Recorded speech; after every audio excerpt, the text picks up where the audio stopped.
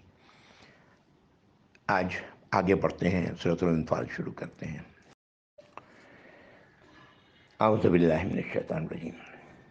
سورہ انفال 90 پارے سے شروع ہوتی ہے، 10ویں پارے میں جا کے ختم ہوتی ہے. کل آیات 75 ہیں. اس صورت کے بارے میں مفسرین کی مشترکہ رائے ہے، متفق ہیں اس بات پر کہ اس صورت کی آیات غزوہ بدر سے متعلق ہیں. غزوہ بدر کے مارکے سے پہلے، غزوہ بدر کے مارکے کے دوران اور غزوہ بدر کے مارکے کے بعد یہ ان کی آیات ہیں جو متصلاً جو غزوے کے بعد نازل ہوئی ہیں. ان آیات پر یہ صورت اس صورت میں وہ آیات ہیں جن کا تعلق غزوہ بدر سے ہے. جیسا کہ آپ جانتے ہیں غزوہ بدر 17 رمضان 2 ہجری مارچ 623 عیسوی کو واقع ہوا.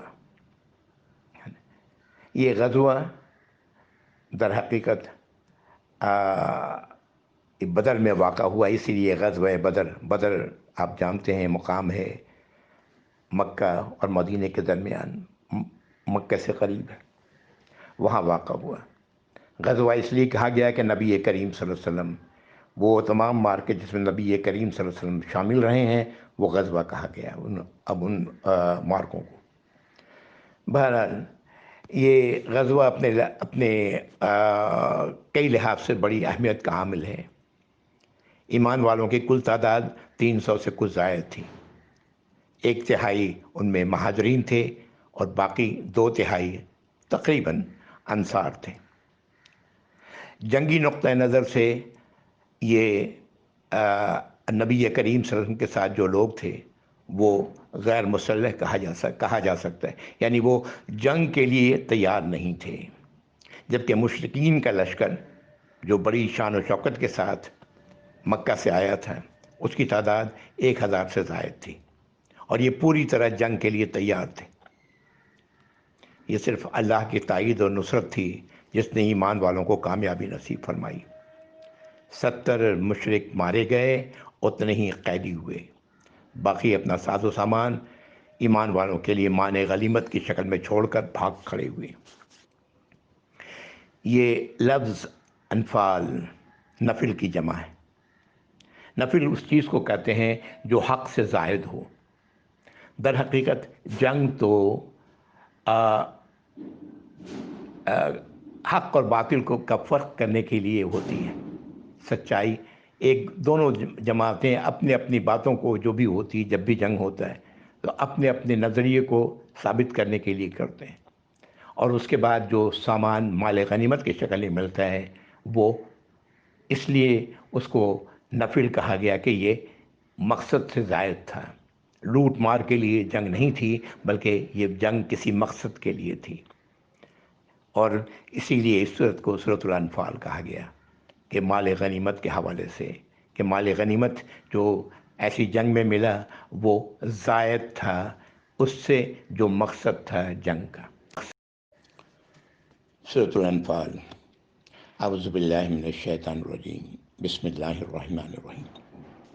یسألونک عن الانفال قل الانفال للہ والرسول فاتقوا اللہ وَأَصْلِحُوا ذَاتَ بَيْنِكُمْ وَأَطِیعُوا اللَّهَ وَرَسُولَهُ إِن كُنتُم مُّؤْمِنِینَ. آیت نمبر 1. یہ لوگ آپ سے سوال کر رہے ہیں مال غنیمت کے متعلق. آپ فرما دیں کہ مال غنیمت اللہ کے لیے ہے اور رسول کے لیے ہے.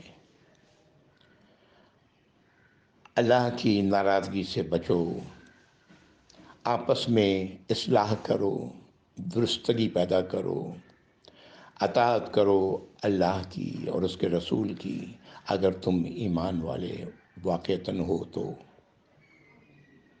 یہ سورت کی پہلی آیت ہے، اور یہ یقیناً غزوہ بدر کے بعد نازل ہوئی ہے، اور فوراً بعد، متصلاً بعد نازل ہوئی ہے، کہ لوگ آپ سے مال غنیمت کا سوال کر رہے ہیں۔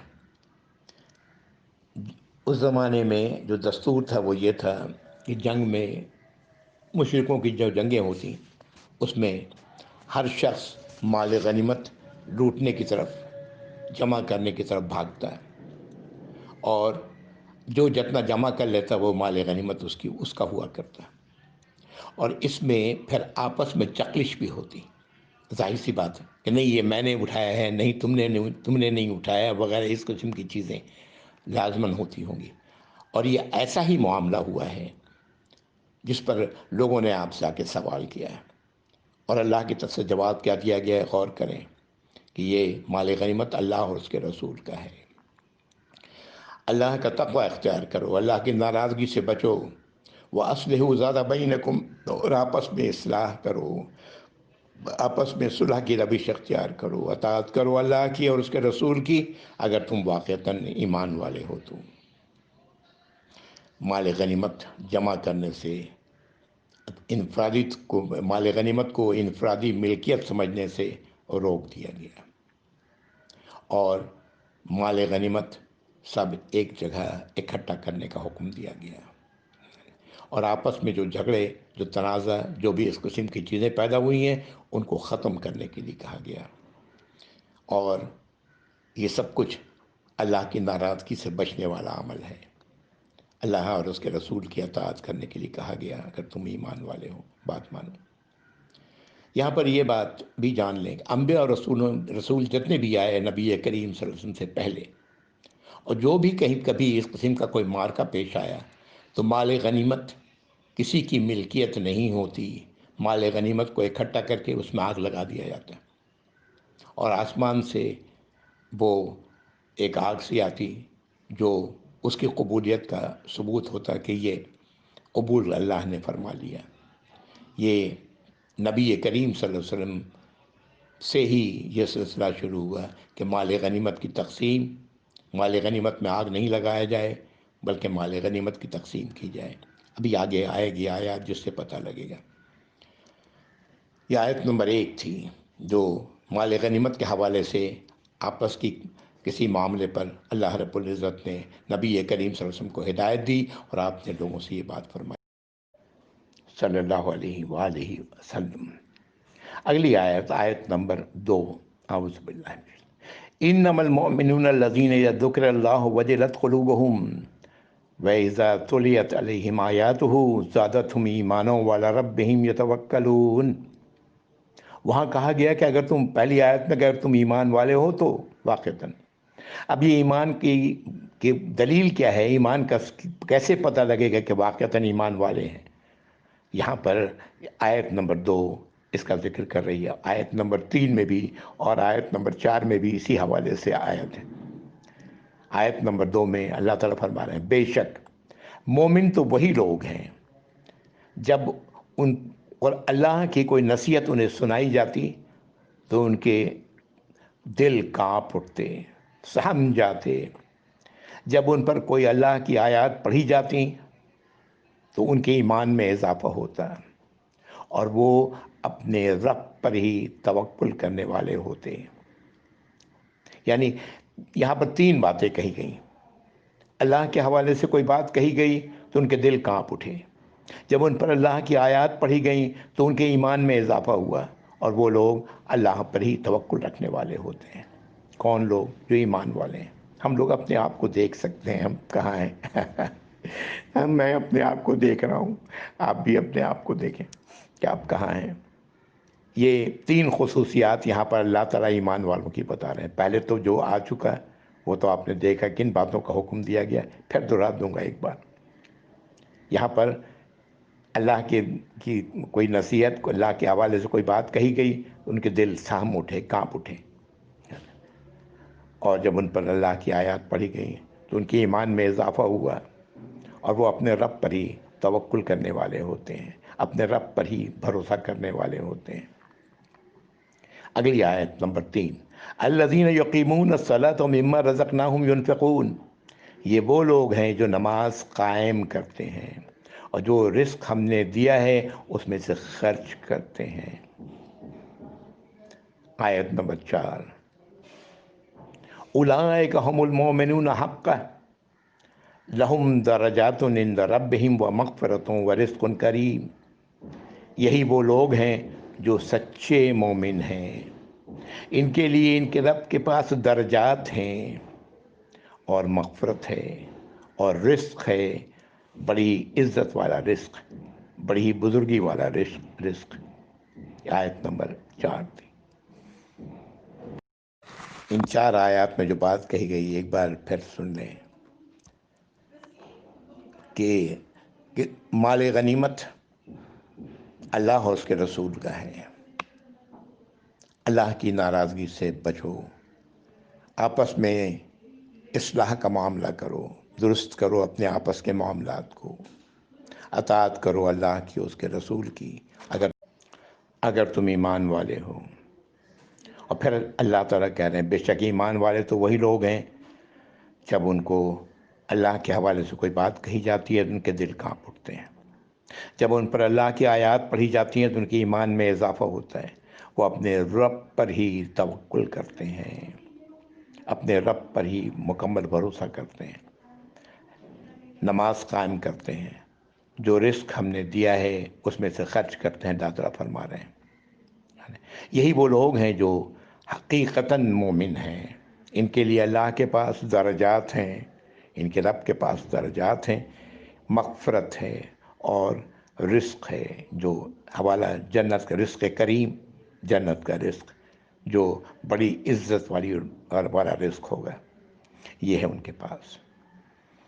یہاں سے پھر میں ایک بار یاد دلاؤں گا کہ سورۃ البقرہ آیت نمبر 2 سے 5 ایک بار پھر دیکھ لیں، اور یہاں پھر اس آیات کو دیکھیں، آپ کو خود اندازہ ہو جائے گا کہ وہاں پر کس طرح اللہ تعالیٰ نے 2 سے 5 میں کم سے کم لفظوں میں بات کو سمیٹ کر کے، جس کو کہتے ہیں دریا کو کوزے میں بند کر کے تمام باتیں فرما دی ہیں، انہی باتوں کی وضاحت ہے جو ہم نے یہاں دیکھی۔ آیات نمبر 5، 6، 7 اور 8، آپ کو خود اندازہ ہو جائے گا کہ یہ آیات کب کی کس وقت کے حالات کو بیان کر رہی ہیں۔ یہ ابھی غزوے سے پہلے کی بات ہے، اور اس کا حوالہ یہ آیات نازل ہو رہی ہیں غزوے کے بعد۔ یہ کیسے پتہ لگتا ہے ابھی میں بتاؤں گا کیسے پتہ لگتا ہے کہ یہ آیات نازل تو ہوئی ہیں غزوے کے بعد، لیکن یہ آیات اس وقت کی بات کا، اس وقت کی حالات کو بیان کر رہی ہیں جبکہ غزوہ شروع نہیں ہوا تھا، ابھی غزوے کا معاملہ نہیں تھا۔ اعوذ باللہ من الشیطان کما اخرجک ربک من بیتک بالحق، جیسے کہ اللہ نے آپ کو اے نبی صلی اللہ علیہ وسلم، آپ کے رب نے آپ کے گھر سے نکالا سچائی کے ساتھ۔ وَإِنَّ فَرِيقًا مِّنَ الْمُؤْمِنِينَ لَكَارِهُونَ، اور بے شک اس وقت مومنوں کا ایک گروہ ایک جماعت تھی جو ناپسندیدگی کا اظہار کر رہی تھی۔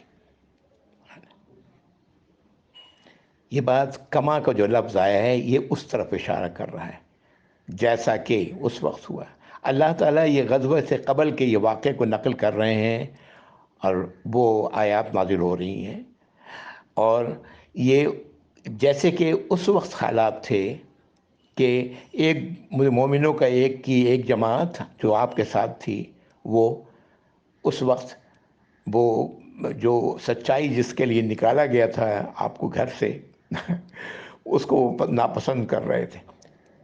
یہ اس طرح جیسے کہ ابھی ابھی پہلی آیت میں آپ نے دیکھا کہ مال غنیمت کے سلسلے میں آپس میں ظاہر ہے کوئی رنجش ہوئی ہے، تو اللہ تعالیٰ اسی کی طرف اشارہ کرتے ہوئے کہہ رہے ہیں کہ جیسے یہاں ابھی ان لوگوں کے ساتھ، اسی طرح ان لوگوں نے اس وقت بھی کیا جب وہ سچائی جس کے لیے اللہ رب العزت نے آپ کو نکالا تھا آپ کے گھر سے، ہے نا، اس وقت وہ ناپسندیدگی کا اظہار کر رہے تھے۔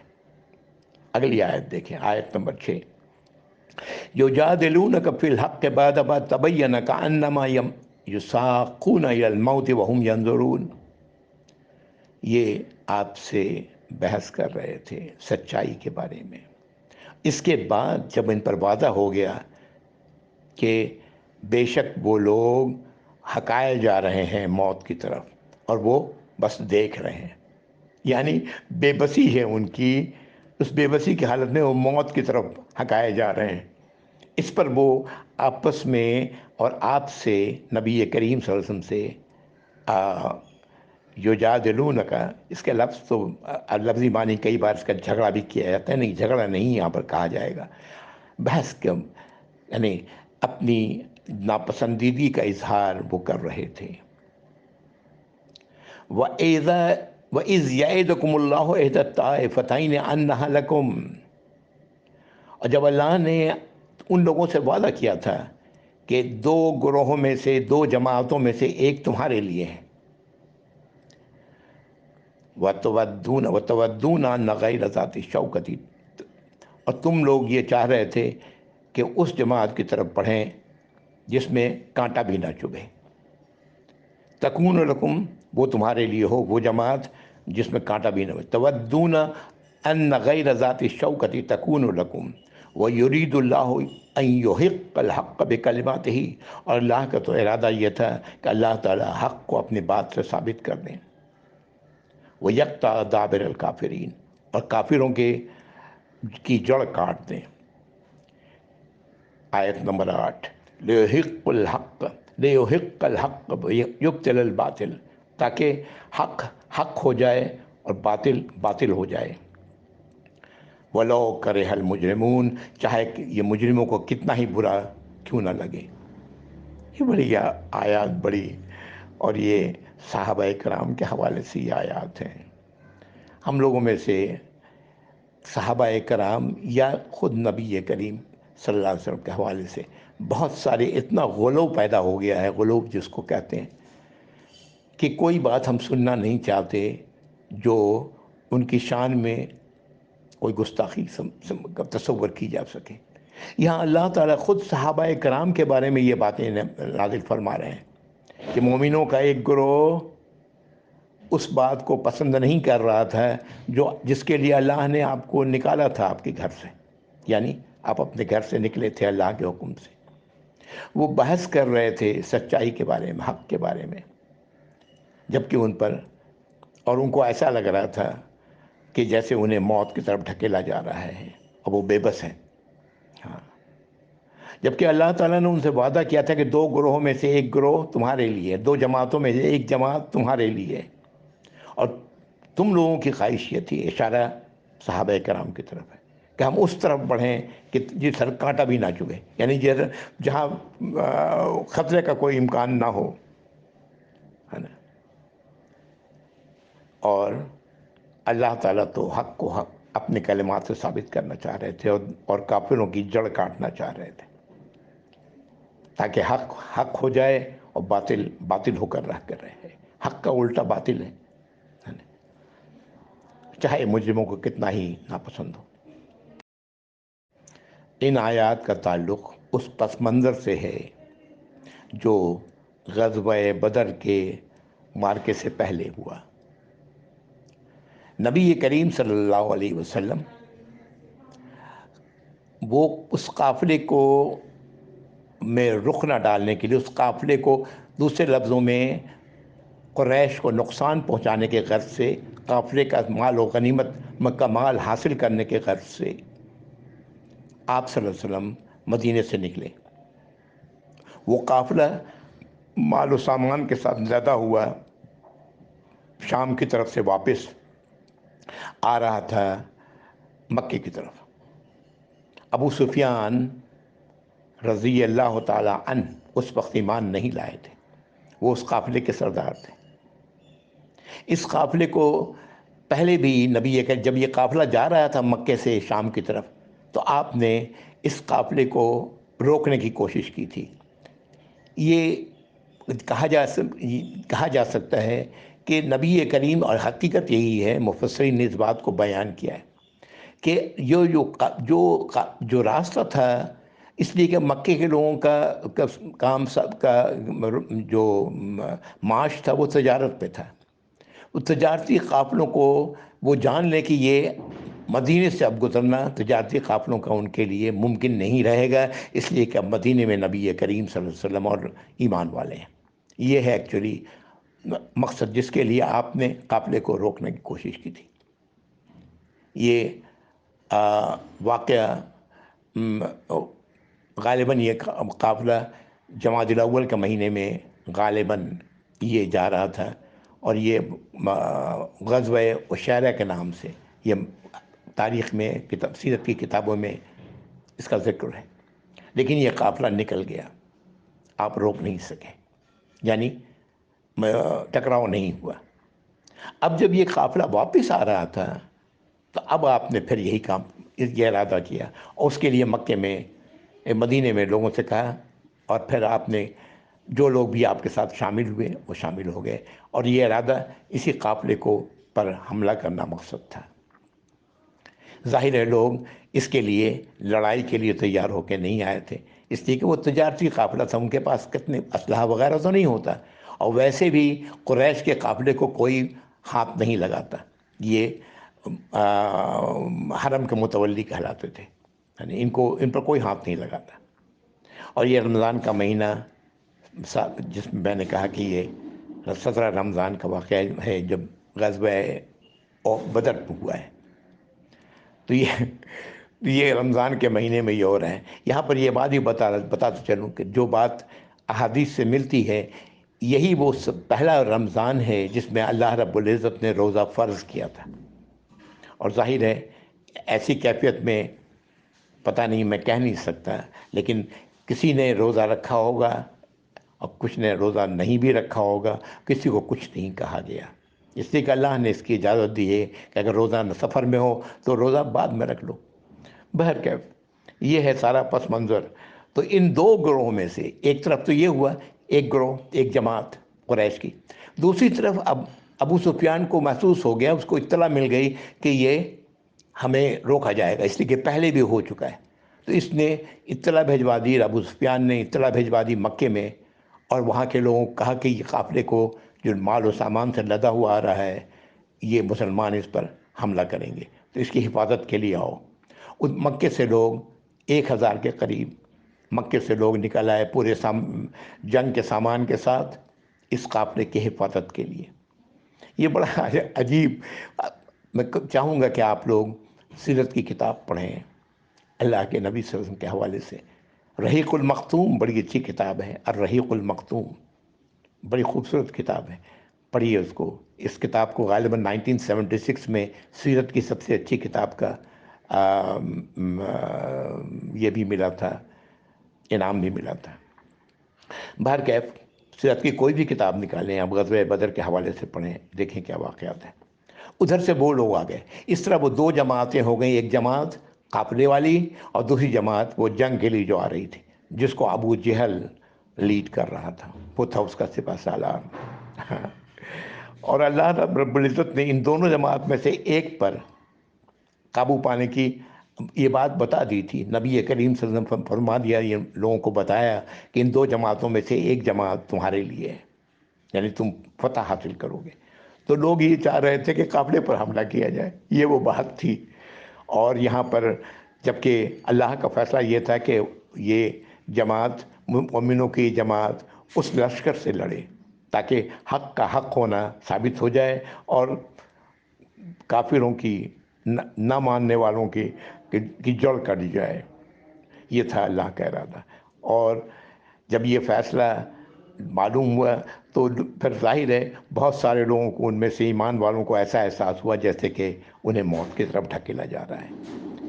یہ پس منظر تھا جس میں میں نے آپ کو یہ ساری باتیں بتائیں، بہت کم سے کم لفظوں میں۔ آیت نمبر 8 ہم لوگوں نے، اسی آیت نمبر 8 پر میں رک رہا ہوں۔ میرا خیال ہے کہ وقت شاید زیادہ ہو گیا ہے۔ اللہ سے دعا ہے کہ اللہ رب العزت ہم سب کو ان لوگوں میں شامل فرمائیں جن پر اللہ رب العزت نے اس دن رحم فرمانا ہے۔ آمین یا رب العالمین۔ وآخر دعوانا الحمد للہ رب العالمین، صلی اللہ علی محمد وعلی آلہ واصحابہ وازواجہ وذریاتہ واہل بیتہ اجمعین ومن تبعہ